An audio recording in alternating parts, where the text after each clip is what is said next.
You're listening to Slightly Sauced. Hey everybody, welcome to Slightly Sauced. My name is John. I'm Jake. I'm Kayla. Derek Bruder. And I'm Tyler. And welcome to episode 202. What are we doing tonight? Well, we got some listener email. Oh shit, we do. God damn, I forgot all about that. There's a blast from the past. It's Ernie. Ernie. He likes dragons. Ernie. It's Ernie. Ernie. Sending human skin to people. It's Ernie. Ernie. Ernie. And Bert. So Ernie writes, he starts with, I'm not sure how to pronounce it. I think it says Will Doggy, if I'm pronouncing that correctly. He says, I had not expected to ever hear from you folks again. After all, it's been more than 2 Star Warses since you last graced my podcast feed. I love that we live in an era now where Star Wars is an appropriate measure of time again. Although it really won't be soon because they're putting one out every year. Well, no, but that means it will be, right? Like, that's the new standard by which I Disney measures Star time. Wars. Yeah, fair enough. But how many Marvel movies has it been? Like 63? Oh, God, who cares? Ernie says, my subscription to your show had actually lapsed, but fortunately I still liked you on Facebook, and that was how I found out about the new episode. I think Ernie's the only person who likes our Facebook page. Speaking of which, Thanks, Ernie. if you want to like our Facebook page, go like our Facebook page. It's a lovely Facebook page. It has nothing on it. Speaking of which, I'm just realizing now we have a Facebook page. Oh, shit. Did you not open the Who's Facebook maintaining page? the Reddit account? I don't think anybody's been... Do you want to maintain the Reddit account, I Kayla? tried to, but I don't have rights to it. What? Like the show account doesn't have admin rights on it or mod rights or Oh, whatever. for God's sakes. I don't know who owns that. I transferred believe the it's creds Jake. to you. Ernie continues, in response to what you guys talked about on the episode, this would be episode 201, I heard the three of you agree that all domestic cats are evil and useless, and I could scarce agree more with the statement that I heard you make. You guys, and not me, are always saying that I like sending human skin to people, but in reality, I would be far more inclined to send cat skin, especially considering that there is more than one way to acquire it. I don't know what the fuck Ernie's talking about. What did we talk about There's with cats? more than one way to skin a No, cat. I don't know. got I think that John and I reference. were just complaining about our various animals, and that's how that came up. I don't, to correct Ernie, I don't hate cats. I just find some of their current behaviors enraging. Oh, this morning the one cat puked all over the front mat and the other cat ate it. It was great. It's just fantastic. And the They're thing is, self-cleaning. he ate it before we had a chance to find out that it had happened. So you walk out in the front hall and see him polishing it off, and you're like, oh, you disgusting fucking creature. And it's just, there's something. Ernie continues, you also speculated in your show that on hot sauce causing physical damage to people eating it, but maybe you didn't hear about something similar that happened just recently. A man was admitted to hospital with a hole in his esophagus after eating a ghost pepper. Although it wasn't the pepper Ow. itself that burned a hole through his throat, it was actually that he vomited so violently after eating the pepper that the force of it caused the rupture. Luckily for him, it wasn't a Guatemalan insanity pepper. What the fly? It vomited so much it caused a hole in his throat?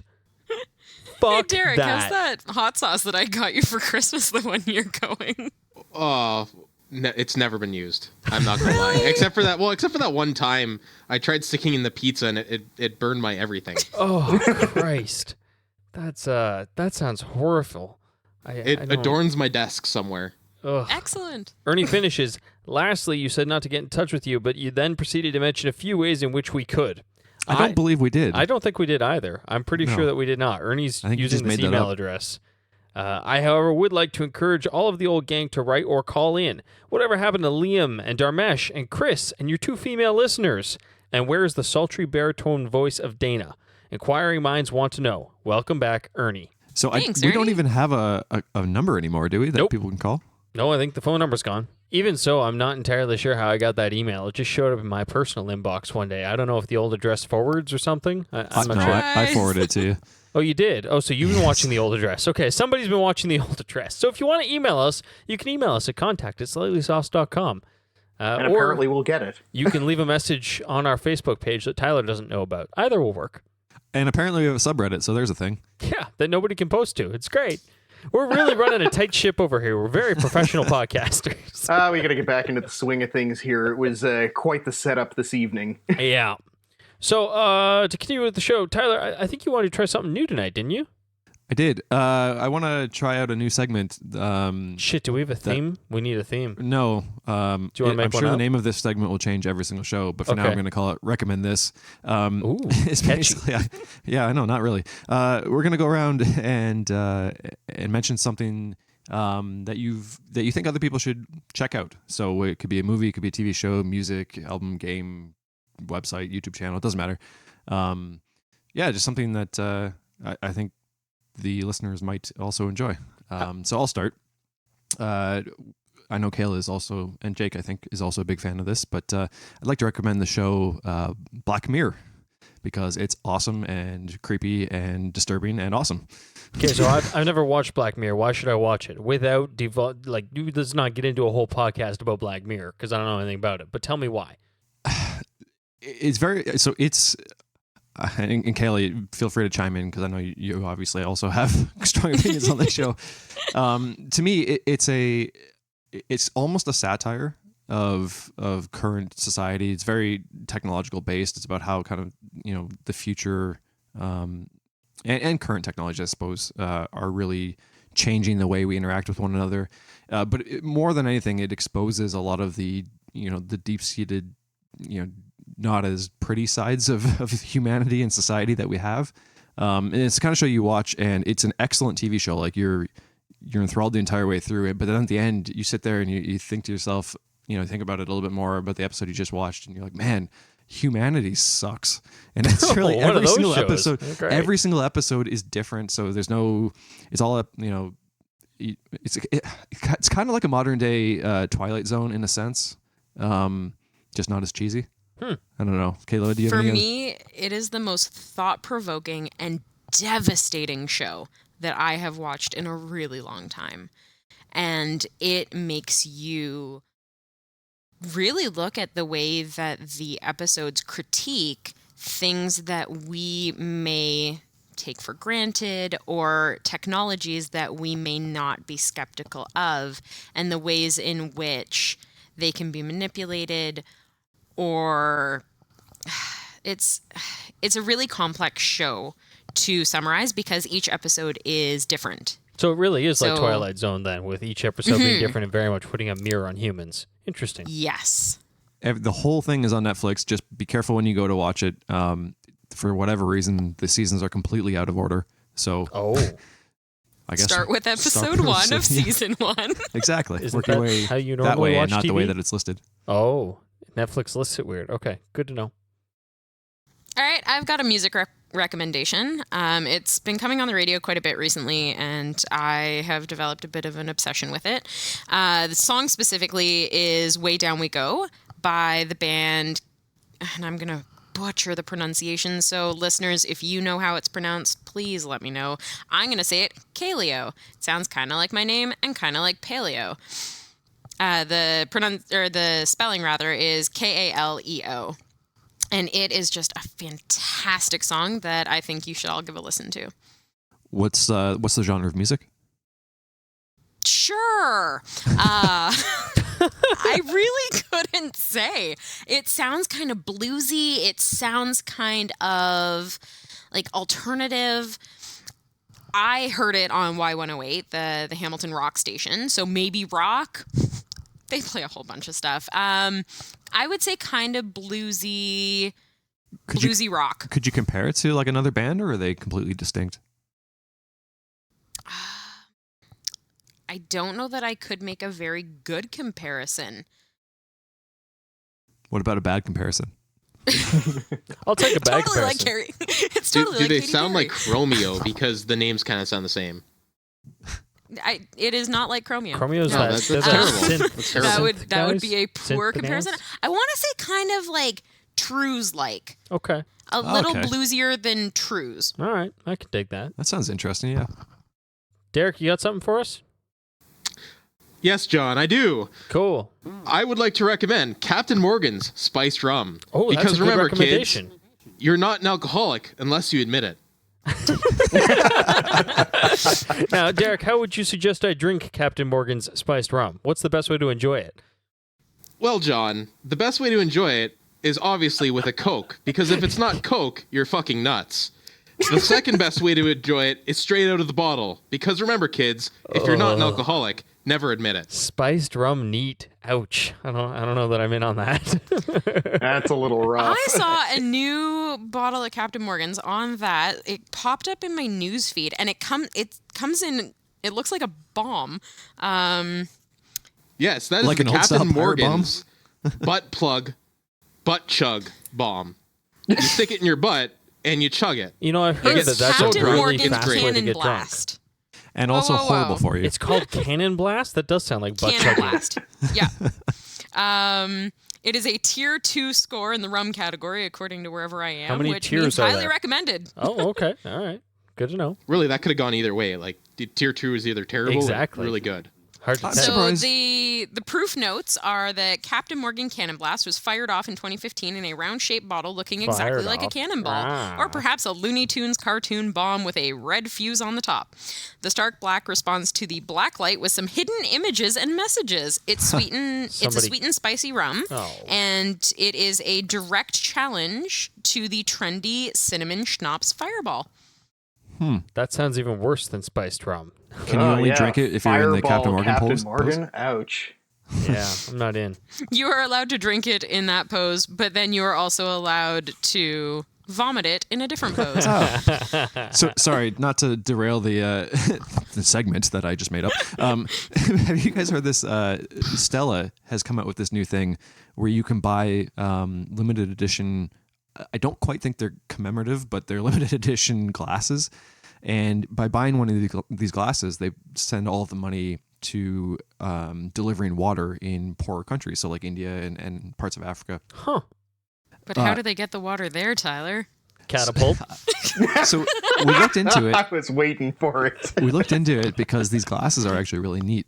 And apparently one glass, but if you buy one glass, it pays for like 5 years worth of water. What? And okay, granted, you know, currency exchange So is either maybe one water's thing. really cheap, Exactly. or these glasses are so expensive. Probably a bit of It both. turns out it's a little bit of both because the glasses are going for like $150 a Oh, piece. Jesus. that's really expensive for a beer glass.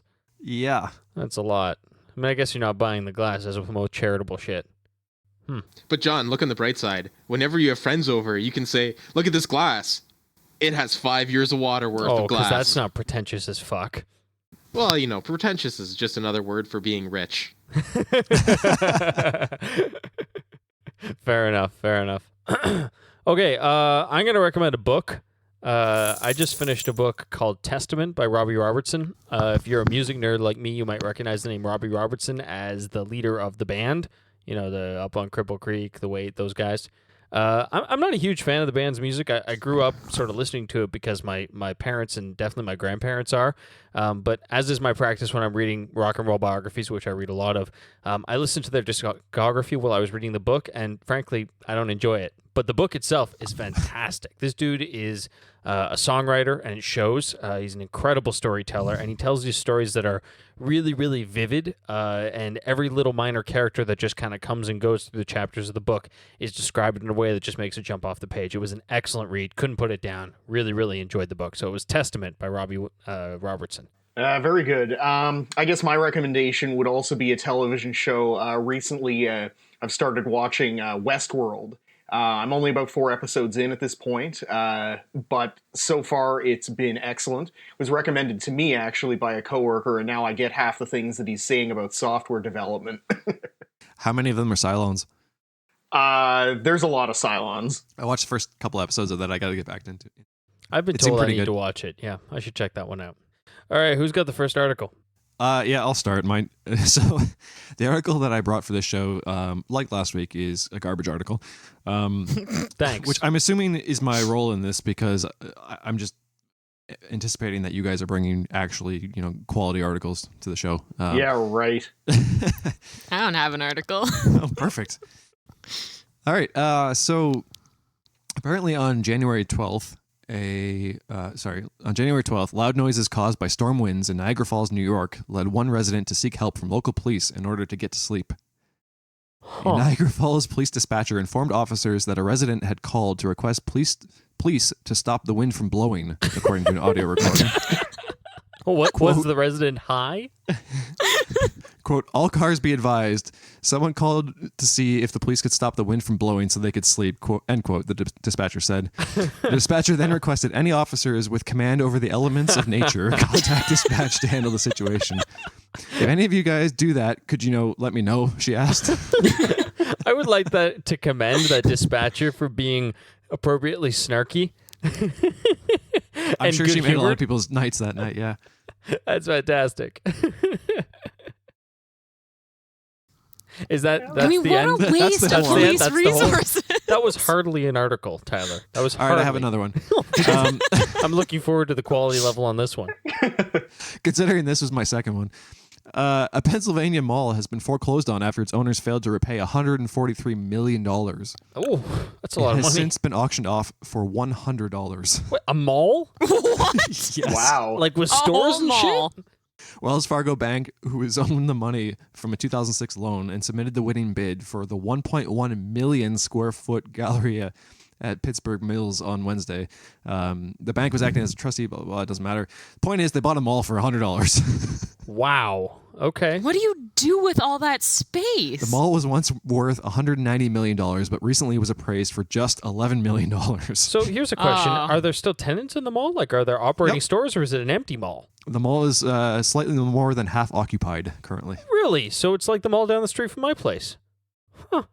Yeah. You too could own it for $100. I mean, I don't think Maybe. the mall down the street from my place is worth more than $100. It's got really shitty stores in it. There's one store in the mall that sells like novelty T-shirts, like you might find at a flea market or on the internet. Like that's all. It's a terrible, terrible mall. Here's a question for you though: if you were offered a mall for $100, Yeah. I mean, obviously at face value, that seems like a great idea. But Sure. if someone is willing to sell it to you for for $100, do you think it's even worth it? Well, yeah. Not like- unless you can flip it, because the property tax on that, the utilities that you're going to have to bring in from the city, whatever you end up having to pay for if you do still have tenants, right? Like you're still going to be responsible for upkeep of the building. If you're the bank, what you're going to do is you're going to find another property management company and you're going to flip it to them for $11 million, and then you don't do so bad on it. Yeah, but see, Jake's got the point there. Even if you don't intend to actually run the mall, you just flip it and you get your money back, right? Yeah, But I like think so you don't hold on to it; you just get rid of it as quickly as you can. Yeah, for sure. Yeah, I mean that's fair. I guess in this case, it sounds like they were owed a lot more than that. But mean- $11 million on a $100 investment, if you want to think of it that way, is definitely a pretty good return. There's got to be more to the story we don't know. That's too low. Well, That's there's too low. actually so Rackspace, they do a lot of virtual private servers consulting sort of thing. One of their offices is actually in a former, I don't know if it was a bankrupt or just a mall that they had purchased. So the office is like a 2 or 3 story mall. Huh. Well, that's kind of cool. I wouldn't mind working in a mall. Like if each little store was like your team's area and there's a bunch of common area out in the middle. That'd be I kind of think cool. they kept like the escalators and some of the like fountain features and stuff. But, Nice. I'd like to yeah. have an escalator in my office. That sounds cool. Except when they inevitably break down and you have to actually take the stairs. Okay, well, I got an article that's a little more serious than Tyler's nonsense news. This one was from Ars Technica. It was from the past week, and it's a story about a court case in the United States. Now, since we're from Canada, this doesn't directly apply to us, but I think it's interesting because it sets a bit of a weird precedent in technology law. And it's a story of this guy who I think he was a robber. I think he robbed somebody's house, and he was arrested, and his phone was seized. But the cops couldn't get into his phone because he had put a passcode on it. So a big, long passcode that you had to enter to get into the phone. But it is an Apple iPhone device, and so it's one of the newer ones that has the fingerprint unlock feature.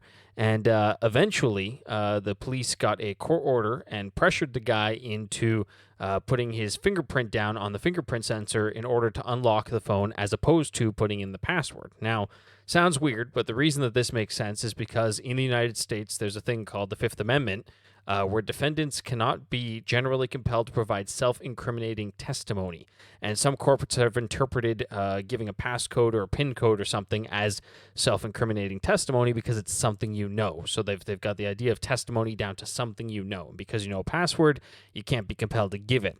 The reason courts are arguing that it was okay for this guy to be compelled to use his fingerprint to unlock the phone is because it's not something he knows, but rather something he has, and is no different than being asked to blow in a breathalyzer or give a blood sample or any other thing that courts are allowed to ask you to do.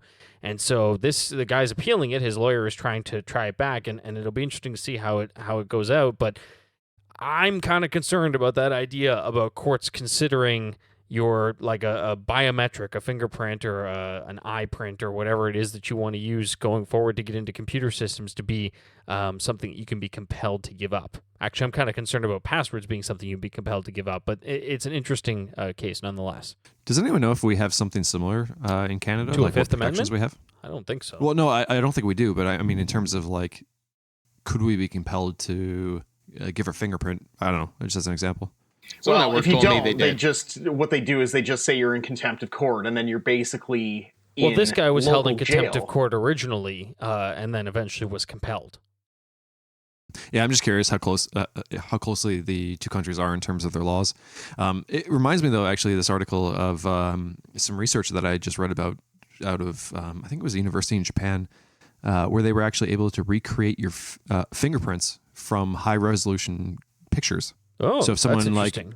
So if someone put up like the peace sign or a thumbs up in a picture, they were able to get your fingerprints off of that.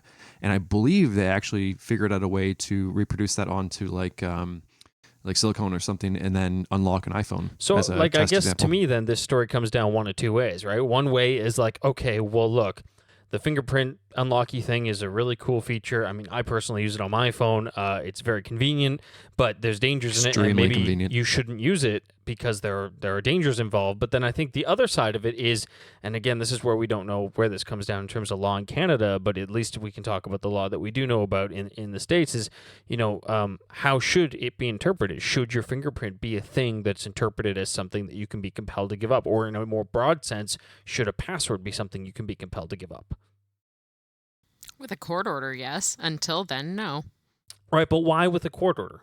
The argument is that your phone, and I think it's a pretty decent argument, that your phone knows more intimate details about you and your life than anything else that you have. It's not the same in that sense as searching somebody's house. There's more stuff in a phone. So I think I actually agree with not having to give up a password, but having to give up a fingerprint, because to me, the fingerprint is no different than if I had a safe in my house that happened to be locked by key and I had the keys on me. And that's the argument that they're making, is that it's like a key, and if, we could compel you to give up a key, so we should be able to compel you to, because it's not something it's something you have. Exactly. Although that said, I don't really like this either way, rather, because like you said, there's so much. At this point, your phone is almost inseparable from all It's of an your extension of your private brain. materials. There's, Exactly. So I don't think you should be compelled to unlock your phone regardless of how the unlock happens at this point. This is the thing, is I think that a phone, and I don't know that there's an analog for this in history. I mean, the closest analog you think of is reading somebody's diary, but that's not even close. Like, it's an intensely personal place, your phone. It's got, not just for me, like passwords and banking information, but it's got all of your communications that you make are accessible from your phone. It's got all of your personal information, photos that are important to you. I mean, like, there's nothing more private and personal than the interior of my phone, which is saying something about modern society. I agree. Okay, who's got the next article? I have a couple to choose from if you guys kind of want to play along. So, are you more interested in talking about space, Space! cannibalism, or why fingernails on a chalkboard cause you to feel uncomfortable? Do they even make chalkboards anymore? Of course they do. Digital ones. Is there fingernails on a whiteboard? Is that a thing? It just squeaks. Yeah, it'd be like the end of the marker when it's out of ink, just where it's squeaking terribly. I'm going to go with cannibalism. I think that's anyone else want to vote? Can't you add like cannibalism and space together and get some pretty crazy Space consequences? cannibals? Space Yeah. Cannibals sounds like a movie franchise. We should get on that. I don't right. think you can leave us hanging. You got to go through all three of them now. Okay. So why don't we start with cannibalism? So this comes to us from Live Science, and the article is called Having Family for Dinner, Cannibalism Author Dishes. So... Wait, these are like recipes to cook your family? Is that the name of the book, Having Family for Dinner? No, that is an editorialized Oh, okay. Because that's like one of those headline. That's like one of those sentences that they always point out when people talk about the use of proper punctuation, right? Because having family, comma, for dinner comma is makes very yeah. different than having family for dinner, Yes. right? So the name of the book is Cannibalism, A Perfectly Natural History by author Bill Shutt. So when you think of cannibals, you may picture... When you think of cannibals, you may picture the headline-grabbing psychopaths who every so often commit horrific crimes. But elsewhere in the animal kingdom, cannibalism might involve a self-sacrificing mother or a hungry fetus snacking down on its own siblings. Ugh. Now, Bill Shutt's Cannibalism, A Perfectly Natural History, published by Algonquin Books 2017, shows just how prevalent and how diverse cannibalism is among animals. In one example, Shutt tells how the black lace weaver spider, I'm not going to try to pronounce its science name. Science name. I love it. Okay, I am going to try for the sake of hilarity. Amarobius ferox feeds her offspring her own eggs and then her own body. In an extreme act of parental care, she lowers herself onto her hungry little progeny, who then eat her alive and drain her of bodily fluids, Shutt writes. God damn, no.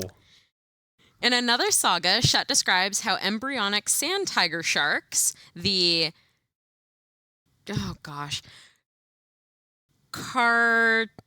Science word, taurus, science. Yeah, science words. It's chow Latin. down on their siblings while still in the womb, making the shark the only known species to consume embryos in utero. Oh. Shutt, a biology professor at Long Island University in New York and a research associate in residence at the American Museum of Natural History, recently spoke with Live Science about nature's colorful array of cannibals and what people's fascination with such cannibals may mean. His answers have been edited for clarity and length.